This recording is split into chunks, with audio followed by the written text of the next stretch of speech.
বন্ধুরা ওয়ানপ্লাস ফ্যানেদের জন্য একটা সুখবর রয়েছে যে ওয়ানপ্লাস খুব তাড়াতাড়ি নিয়ে আসতে চলেছে তাদের ওয়ানপ্লাস 9 সিরিজ, যেখানে রয়েছে স্ন্যাপড্রাগন 888 প্রসেসর। তাছাড়াও এটাতে টিল্ট শিফটের মতো কিছু অ্যাডভান্স ক্যামেরা ফিচার রয়েছে, যার ব্যাপারে আজকের এই ভিডিওতে ইনডেপথ কথা বলা হবে। তাছাড়াও অন্য কী কী ফিচার রয়েছে, ক্যামেরা কেমন, ব্যাটারি কেমন, প্রসেসর কেমন, কী কী ভেরিয়েন্টে বের হবে, ইন্ডিয়াতে বাংলাদেশে কত দামে আমরা পেতে পারবো, সমস্ত ডিটেল, কত দিন পরে আমরা ফোনটা পাবো সেটাও এই ভিডিওতে বলবো। সেজন্য বন্ধুরা ভিডিওটা আপনারা পুরোটা দেখবেন। আসসালামু আলাইকুম বন্ধুরা, আমি রাইহান মুস্তাফিজ। তাহলে চলুন আর দেরি না করে ভিডিওটা শুরু করা যাক। বন্ধুরা, যেহেতু ক্যামেরা এই স্মার্টফোনটার সবচেয়ে ইন্টারেস্টিং ফ্যাক্টর, তাছাড়াও এখানে কিছু অ্যাডভান্স ফিচার রয়েছে, সেজন্য আমরা প্রথমে কথা বলবো এর ক্যামেরা ফিচারের ব্যাপারে।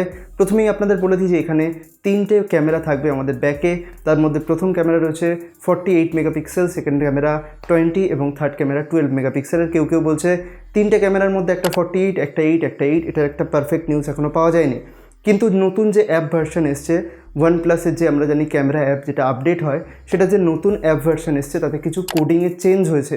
তার মানে তাতে কিছু নতুন নতুন ফিচার ইনক্লুড হচ্ছে, যার মধ্যে প্রথম হচ্ছে টিল্ট শিফট। এবার আপনারা বলবেন যে টিল্ট শিফট কি, এটা আপনাদের আমি একদম ডিটেলে বোঝাবো। বন্ধুরা, আমরা সবাই জানি যে টিল্ট মানে হচ্ছে সামান্য উপর নিচ করা এবং শিফট মানে হচ্ছে সামান্য ডান দিক বা দিক করা।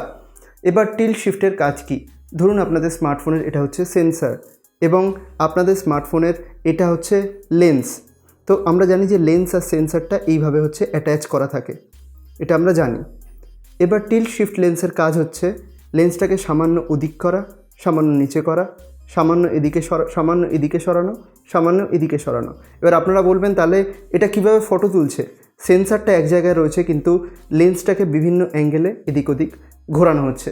তার ফলে সুবিধে কী কী রয়েছে সেই ব্যাপারে আমরা আলোচনা করব। বন্ধুরা, এই টিল্ট শিফট ফিচারটা সাধারণত দামি দামি ডিএসএলআর ক্যামেরা, দামি দামি লেন্সে থাকে, কিন্তু এটা এখন স্মার্টফোনে আসতে চলেছে। আপনারা বলবেন এটা কিভাবে কাজ করে, সুবিধে কী? প্রথমত আপনারা অনেক সময় দেখেছেন যে আমরা বিভিন্ন মুভিতে দেখে থাকি যে আয়নার সামনে দাঁড়িয়ে কোনো শট হচ্ছে। ধরুন আয়নার সামনে একজন দাঁড়িয়ে আছে, আমি দাঁড়িয়ে আছি, সেখানে আমার শট নেওয়া হচ্ছে, কিন্তু তার মধ্যে আমরা যখন বাস্তবে সেটা করতে যাই আমাদের ক্যামেরাকে দেখা যায়। কিন্তু যদি আমরা টিল্ট শিফট লেন্সের ইউজ করি সেক্ষেত্রে কিন্তু ক্যামেরাকে দেখা যাবে না, যেহেতু এখানে লেন্সটাকে এদিক ওদিক সরানো যায়, শিফট করা যায়। দ্বিতীয়ত এটার যে কাজ রয়েছে, আমরা দেখেছি অনেক সময় বাড়ি ঘরদোরের ফটো বা কোনো খেলার ফটো দেখার সময় আপনারা দেখতে পাচ্ছেন অনেক দূর থেকে আমরা যখন দেখি সেটা কিন্তু প্রপারলি আমরা দেখতে পারি, মনে হয় যেন প্রত্যেকটা জিনিস অনেক ছোটো ছোটো হয়ে গেছে। বা ধরুন আমি কোনো বাড়ির ছবি তুলবো, সেক্ষেত্রে আমি কোনো বাড়ির সামনে দাঁড়িয়ে রয়েছি, আমার সামনে রয়েছে একটা উঁচু অট্টালিকা, সেক্ষেত্রে আমি আমার ফোনের আলট্রা ওয়াইড অ্যাঙ্গেল লেন্স ধরুন ওপেন করলাম, সেক্ষেত্রে আমি যখন কোনো ফটো তুলবো সেক্ষেত্রে ফটোটাকে আপনারা দেখবেন যে ফটোটার নিচের দিক থেকে তো ঠিক থাকে, কিন্তু ওপর দিকে আস্তে আস্তে যেতে যেতে সরু হয়ে যায়, মানে নিচটা চওড়া, উপরটা এরকম সরু মতো হয়ে যায়, পাহাড়ের মতো, টিলার মতো লাগে। কিন্তু টিল্ট শিফট লেন্স যদি আমরা ইউজ করি সেক্ষেত্রে যেহেতু আমাদের সেন্সারটা সরছে না, শুধুমাত্র লেন্সটা ওপর নিচ হচ্ছে, তার ফলে আমরা কিন্তু একদম প্রপার ফটো পাই।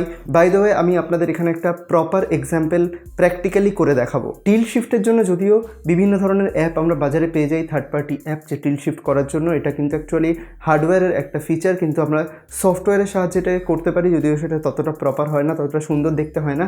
তাও আমি এখানে সফটওয়্যার ইউজ করে আমি আপনাদের কিছুটা বোঝানোর চেষ্টা করব। তার জন্য প্রথমে আমরা যেটা করব, আপনাদের নিশ্চয়ই ফোনে আছে একটা অ্যাপ যেটার নাম স্ন্যাপসিড, বা যদি কারোর ফোনে ইনস্টাগ্রাম থেকে থাকে, বাই দ্য ওয়ে ইনস্টাগ্রামে যদি ফলো না করে থাকেন অবশ্যই দ্য আরমান্সের পেজকে ফলো করে নেবেন। ইনস্টাগ্রাম যদি আপনাদের ফোনে থেকে থাকে সেখানে ওই ফিচারটা রয়েছে। বাই দ্য ওয়ে আপনারা দেখতে পাচ্ছেন যে আমরা এখন চলে এসেছি আমাদের স্মার্টফোনের স্ক্রিনে। এখানে খুলে নিয়েছি আমরা স্ন্যাপসিড অ্যাপকে। আপনারা নিশ্চয়ই স্ন্যাপসিড ইউজ করেন অনেকে, গুগলের অ্যাপ, ফ্রি অ্যাপ, এখানে ভালো মতো এডিটিং করা যায়। এই অ্যাপটাতে আপনারা খোলার পরে আমি একটা বোতলের ছবি তুলেছি। বোতলটা দেখুন নিচ থেকে শুরু হয়ে ওপর দিকে চওড়া হয়ে গেছে, যেহেতু আমি ওপর থেকে তুলেছি, নিচ থেকে তুললে নিচ দিকটা চওড়া হতো, ওপর দিকটা সরু হতো। এখানে আমরা চলে যাব এবার টুলসে গিয়ে, এখানে পার্সপেক্টিভে আমরা চলে যাব। সেখানে আমরা যদি এখানে দেখুন একটা অপশান রয়েছে টিল্ট, সেক্ষেত্রে আমরা যদি টিল্ট করি ব্যাপারটাকে, তো সেক্ষেত্রে কী হবে দেখুন, যখনই আমরা টিল্ট করছি দেখুন পুরো জিনিসটা একটা সমান হয়ে যাচ্ছে। কিন্তু যত বেশি টিল্ট করতে থাকছি, আপনারা দেখুন যত বেশি টিল্ট করতে থাকছি বোতলটার সাইজটাও কিন্তু ছোট হয়ে আসছে। এরকমই আপনারা দেখবেন বিভিন্ন ধরনের ছবি আপনাদের সামনে কিছু শো হচ্ছে, যেগুলোতে আপনাদের দূর থেকে কোনো ছবি, সেটা খেলার হোক বা যে কোনো ধরনের উঁচু উঁচু বিল্ডিংয়ের হোক, সেক্ষেত্রে আমরা দূর থেকে মনে হয় শহরের একটা নির্দিষ্ট জায়গা খুব সুন্দর দেখাচ্ছে, সব কিছু যেন ছোটো ছোটো হয়ে আছে। এগুলো কিন্তু তোলা হয় আমাদের টিল্ট শিফট লেন্সের সাহায্যে, যেটা এখন স্মার্টফোনে আসতে চলেছে। বন্ধুরা, ওয়ানপ্লাস যে ক্যামেরা অ্যাপটা বের করেছে তাতে এখানে অপশান রয়েছে লোকেশন, স্কোপ, অ্যাঙ্গেল, ইন্টেন্সিটি, এইসব নতুন নতুন জিনিস চেঞ্জ করার। এর ফলে কি হয়, আমরা যে ক্যামেরা অ্যাপে কিন্তু এটাকে ডাইরেক্টলি ইউজ করতে পারবো। কিন্তু বলা হচ্ছে যে নতুন যে সিরিজ আসছে OnePlus 7-এর পর থেকে OnePlus 7, OnePlus 8-এর যত স্মার্টফোন রয়েছে সেখানে সফটওয়্যারের সাহায্যে এটা ইনক্লুড করা হবে, কিন্তু OnePlus 9-এ বলছে হার্ডওয়্যারের সাহায্যে এটাকে ইনক্লুড করা হবে। যদিও কতটা সত্যি ব্যাপারটা জানা যায়নি, কিন্তু আপনারা ভেবে দেখুন যে স্মার্টফোনের ক্যামেরা কতটা বেশি গ্রো করেছে এই ইদানিং কয়েক বছরে। স্মার্টফোনের কোয়ালিটি যেমন চেঞ্জ হয়েছে ক্যামেরার, তাছাড়াও আমরা এখন দেখি OIS-এর সাপোর্ট, EIS-এর সাপোর্ট, এগুলোর ফলে স্মার্টফোনের ক্যামেরা যথেষ্ট পরিমাণে স্মুথ আমরা ভিডিও রেকর্ড করতে পারি। সেক্ষেত্রে যারা বিশেষ করে ভ্লগ বানায় তাদের কিন্তু অনেক বেশি সুবিধা হচ্ছে। বর্তমানে স্মার্টফোনের ক্যামেরা নিয়ে বড় বড় DSLR নিয়ে হাঁটাচলা করতে হচ্ছে না, শেকি ফুটেজ হচ্ছে না, স্মুথ ফুটেজ হচ্ছে। তাছাড়াও যারা ব্লগ করে তাদের জন্য একটা গুড নিউজ, এই ফোনটাতে থাকছে একটা বিশেষ ফিচার যার নাম হচ্ছে হাইপার ল্যাপস। এটা একটা বিশেষত টাইম ল্যাপসই, যে নর্মাল যে টাইম ল্যাপস ভিডিও করি সেরকমই, কিন্তু এখানে আমরা অনেক লং টাইম অবধি অনেক জায়গায় ঘুরে ঘুরে টাইম ল্যাপস বানাতে পারবো। এটা কিন্তু ইনক্লুড রয়েছে এই ফোনটার মধ্যে, মানে ব্লগারদের জন্য একদম 100% থামস আপ। বন্ধু, এরপর আমরা কথা বলবো স্টার বাস্ট এফেক্টের ব্যাপারে। আপনারা অনেকেই জানেন যে স্টার বাস্ট এফেক্টটা আমরা সাধারণত DSLR-এ দেখতে পাই। যারা জানেন না তাদের বলে দিই, DSLR-এ আমরা যখন অ্যাপারচারটাকে অনেক বেশি বাড়িয়ে দিই, সেক্ষেত্রে আমরা যখন ল্যান্ডস্কেপের কোনো ফটো তুলি, সেক্ষেত্রে আমাদের দেখতে হয় সূর্য যেটা থাকে তার যে রেগুলো, সেগুলো মনে হয় চারদিক থেকে বেরিয়ে আসছে। কিন্তু আমরা যখন স্মার্টফোনের সাধারণত ফটো তুলি, সেক্ষেত্রে একটা ছোট্ট বিন্দুর মতো পুরো সূর্যটাকে দেখায় বা কোনো লাইট সোর্সকে দেখায়। সেক্ষেত্রে এই স্মার্টফোনটা কিন্তু একটা ভালো কাজ করেছে, OnePlus খুব ভালো কাজ করেছে।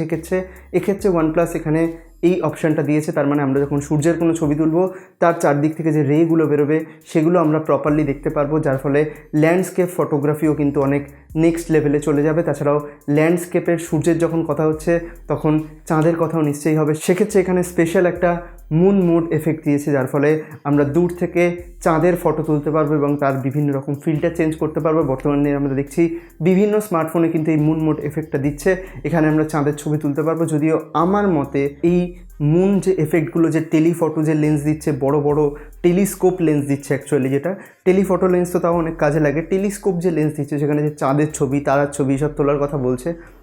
যদি কেউ অ্যাস্ট্রোনমি নিয়ে না পড়াশোনা করে সেক্ষেত্রে কার ওটা কাজে লাগবে? যারা অ্যাস্ট্রোনমি নিয়ে পড়ছেও তাদের কাছে নিশ্চয়ই দামি দামি পেরিস্কোপ থাকবে, DSLR থাকবে ফটো তোলার জন্য, তারা নিশ্চয়ই স্মার্টফোনকে ইউজ করে তুলবে না। আমার মনে হয় বাস্তব জীবনে এটার ইউজ বিশেষত একটা নেই।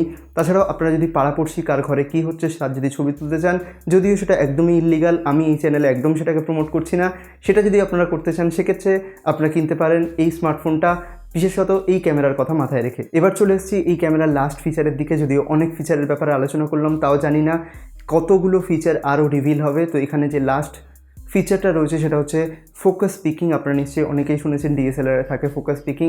আমরা যে জায়গায় ফোকাস করে দিই সেই অনুযায়ী প্রপারলি কন্ট্রাস্ট, সেই অনুযায়ী প্রপারলি ব্রাইটনেস সেট আপ হয়ে যায়, তার ফলে সেটাও প্রপারলি ফোকাসে থাকে। আমরা ধরুন DSLR এখন কি আমার মুখের ওপর ফোকাস করলাম বা পেছনের বইগুলোর ওপর ফোকাস করলাম, যেখানে আমরা ফোকাস করব সেইটা প্রপারলি ফোকাস হয়ে যাবে, সেই অনুযায়ী তার ব্রাইটনেস প্রপারলি অ্যাডজাস্ট হয়ে যাবে।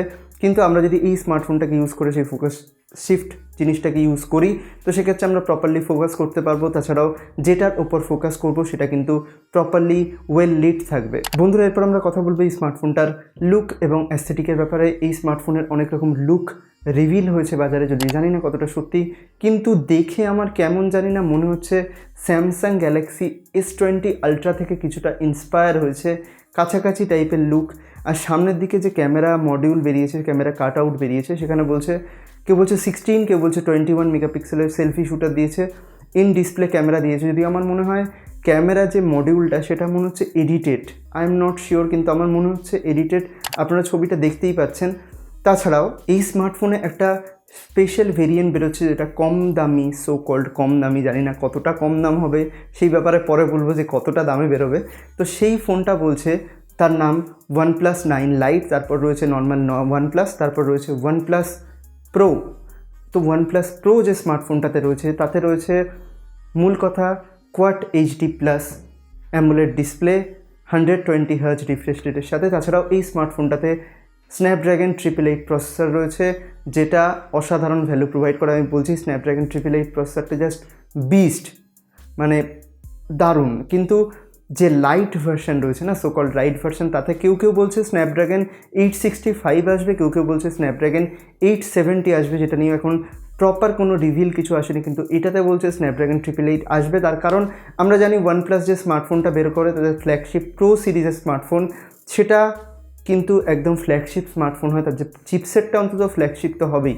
তাছাড়াও কেউ কেউ বলছে এটাতে 35 ওয়াটের ওয়্যারলেস চার্জিং, কেউ বলছে 40 ওয়াটের ওয়্যারলেস চার্জিং, তবে যে এমনি নর্মাল চার্জিং সেটা বলছে ইন দ্য বক্স 65 ওয়াটের চার্জিং এটাতে ইনক্লুড করবে। তাছাড়াও 4500 mAh ব্যাটারিও কিন্তু এটার মধ্যে থাকবে। এই স্মার্টফোনটার বলছে যে লাইট ভার্সান, মানে মিনিমাম প্রাইসটা বলছে যে শুরু হবে 47,000 থেকে বলছে। এখন আমি নট শিওর এটা 9 প্রাইস হতে পারে, 9 লাইটের প্রাইস, তবে প্রো এর প্রাইস যে বেশি হবে এটা নিয়ে আমি শিওর।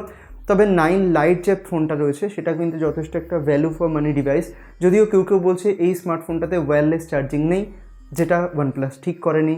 47,000 যদি প্রাইস করে সেক্ষেত্রে আমাদের কাছে রয়েছে আমার ইউজড আইফোন 10R, যে স্মার্টফোনটাতে রয়েছে wireless charging, best of the best processor, তাছাড়াও রয়েছে আইপি রেটিং, যেটার মানে এটা একটা ওয়াটারপ্রুফ ফোন, তাছাড়াও অ্যাপেলের মতো ভালো ব্র্যান্ডিং। যদিও এই ফোনটা এখন আরও অনেক কম দামে আপনারা পেয়ে যাবেন মার্কেটে। এখন তো ইন্ডিয়ান মার্কেটে খুব সম্ভবত এই ফোনটা 45 থেকে 46,000 বিক্রি হচ্ছে, কি তার থেকেও কম। আইফোন 11 রয়েছে 52,000 বিভিন্ন রকম অফার থাকে ইন্ডিয়া বা বাংলাদেশে, অনেকেই এই ফোনগুলো ইউজ করেন। সেক্ষেত্রে ওয়ানপ্লাস কতটা কম্পিট করতে পারবে সেটা একটু দেখার। কিন্তু স্যামসাংয়ের যে ফোনটা রয়েছে S21 আলট্রা, সেই ফোনটা এত দামি, 1 লাখ টাকার উপরের যে ফোন, তার যে চিপসেট নিয়ে যদি এই রেঞ্জে একটা অ্যান্ড্রয়েড স্মার্টফোন বের হয় সেটা কিন্তু সত্যিই ভ্যালু ফর মানি হবে আমার মনে হয়। কিন্তু প্রাইসটা যদি একটু কম করে না সেক্ষেত্রে ওয়ানপ্লাসের সেল কিন্তু অনেক বেশি হয়ে যাবে। যদিও বাংলাদেশে আমার মনে হয় এই ফোনটা মোটামুটি 57-58 হাজার টাকার মধ্যে আপনারা পেয়ে যাবেন। বাই দ্য ওয়ে, আপনাদের যদি কোনো কোয়ারিজ থাকে সেটা কিন্তু নিচে অবশ্যই কমেন্ট করে জানান। আর এই ভিডিওটা অনেক রিসার্চ করে অনেক ঘেঁটে ঘুঁটে বানানো রয়েছে, যদি আপনাদের কোনো তথ্য ভুল লাগে বা কোনো গণ্ডগোল লাগে আপনারা সেটাও কিন্তু নিচে অবশ্যই কমেন্ট করে জানান। কোনো নতুন লিক বেরোলে, কোনো রিউমার বেরোলে সেটাও নিশ্চয়ই অবশ্যই কমেন্ট করে জানান। আর এই ভিডিওটা অবশ্যই লাইক করুন, বন্ধুদের সাথে শেয়ার করে দিন চ্যানেলটাকে সাবস্ক্রাইব। আর দেখা হবে এরকম একটা ইন্টারেস্টিং টেক ভিডিও নিয়ে। ততক্ষণের জন্য গুড বাই, আলবিদা।